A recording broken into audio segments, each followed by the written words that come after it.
पश्चिम बंगाल की राजनीति में इस वक्त दो बड़े सवाल सबसे ज्यादा चर्चा में हैं। पहला, नंदीग्राम सीट से अब कौन चुनाव लड़ेगा और दूसरा, बंगाल का अगला वित्त मंत्री कौन होगा। इन दोनों सवालों के केंद्र में एक ही नाम तेजी से उभर रहा है, संजीव सान्याल। राजनीतिक गलियारों में चर्चा है कि प्रधानमंत्री के आर्थिक सलाहकार रहे संजीव सान्याल अब सीधे बंगाल की राजनीति में एंट्री कर सकते हैं, और अगर ऐसा होता है तो ये सिर्फ एक राजनीतिक नियुक्ति नहीं होगी, बल्कि बीजेपी की बंगाल रणनीति का बड़ा संकेत माना जाएगा। दरअसल पश्चिम बंगाल के मुख्यमंत्री शुवेंदु अधिकारी ने नंदीग्राम सीट से इस्तीफा दे दिया है। अब वो भवानीपुर सीट अपने पास रखेंगे, जहां उन्होंने ममता बनर्जी को हराया था। ऐसे में नंदीग्राम सीट पर उपचुनाव होना तय माना जा रहा है। राजनीतिक सूत्रों और मीडिया रिपोर्ट्स के मुताबिक बीजेपी इस सीट से संजीव सान्याल को मैदान में उतार सकती है। वजह साफ है, पार्टी को बंगाल में ऐसा चेहरा चाहिए जो सिर्फ राजनीतिक नहीं बल्कि आर्थिक मोर्चे पर भी मजबूत विश्वसनीयता रखता हो। संजीव सान्याल फिलहाल economic advisory council to the prime minister यानी ईएसीपीएम के सदस्य हैं। ये संस्था प्रधानमंत्री को आर्थिक नीतियों और राष्ट्रीय आर्थिक मुद्दों पर सलाह देती है। सान्याल लंबे समय से भारत की आर्थिक नीतियों, शहरी विकास और इतिहास पर काम करते रहे हैं और उन्हें देश के प्रमुख अर्थशास्त्रियों में गिना जाता है। बीजेपी के सामने सबसे बड़ी चुनौती बंगाल की अर्थव्यवस्था को संभालने की है।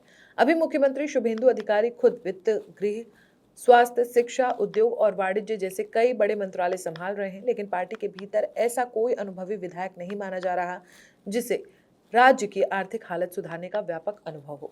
यहीं पर संजीव सान्याल का नाम सबसे मजबूत विकल्प बनकर सामने आता है। बीजेपी पहले भी विशेषज्ञ और पूर्व नौकरशाहों को सीधे राजनीति में लाती रही है। एस जयशंकर और हरदीप सिंह पुरी इसके सबसे बड़े उदाहरण माने जाते हैं। शुभेंदु अधिकारी के शपथ ग्रहण समारोह में भी सान्याल की मौजूदगी ने अटकलों को और तेज कर दिया। वो पारंपरिक बंगाली धोती कुर्ता में नजर आए थे और उनकी पत्नी स्मिता बरुआ भी साथ थी।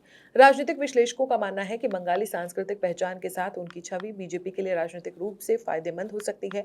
दिलचस्प बात यह भी है कि चुनाव नतीजों के बाद संजीव सान्याल लगातार इंटरव्यू और लेखों के जरिए बंगाल की आर्थिक स्थिति पर खुलकर बोल रहे हैं। उन्होंने कई मंचों पर कहा कि बंगाल का पतन सिर्फ आर्थिक नहीं बल्कि सांस्कृतिक और शैक्षिक भी रहा है। एक इंटरव्यू में उनका बयान काफी चर्चा में आया था, कोलकाता मरा नहीं, उसकी हत्या की गई और मैं इसका गवाह हूं।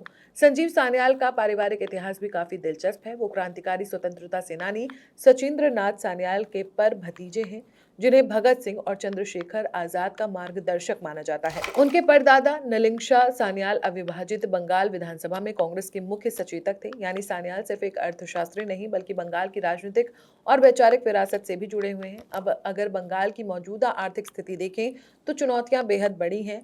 ईएसीपीएम के आंकड़ों के मुताबिक देश की जीडीपी में बंगाल की हिस्सेदारी लगातार घटती गई है। 1960 से 61 में ये 10.5 थी, जबकि 2023-24 में घटकर सिर्फ 5.6 रह गई। कभी देश की तीसरी सबसे बड़ी अर्थव्यवस्था माना जाने वाला बंगाल अब काफी नीचे पहुंच चुका है। प्रति व्यक्ति आय भी राष्ट्रीय औसत के मुकाबले काफी गिर चुकी है और राज्य का कर्ज 7.7 लाख करोड़ रुपए से ज्यादा बताया जा रहा है। सान्याल लगातार इस बात पर जोर दे रहे हैं कि पूर्वी भारत के पुनर्निर्माण की कुंजी कोलकाता को फिर से खड़ा करने में छिपी है।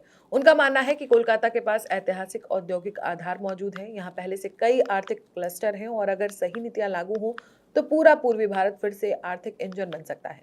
अब देखना दिलचस्प होगा कि क्या बीजेपी वास्तव में संजीव सान्याल को सक्रिय राजनीति में उतारती है, क्या वो नंदीग्राम से चुनाव लड़ते हैं और क्या बंगाल को उसका पहला हाई प्रोफाइल टेक्नोक्रेट वित्त मंत्री मिलने जा रहा है।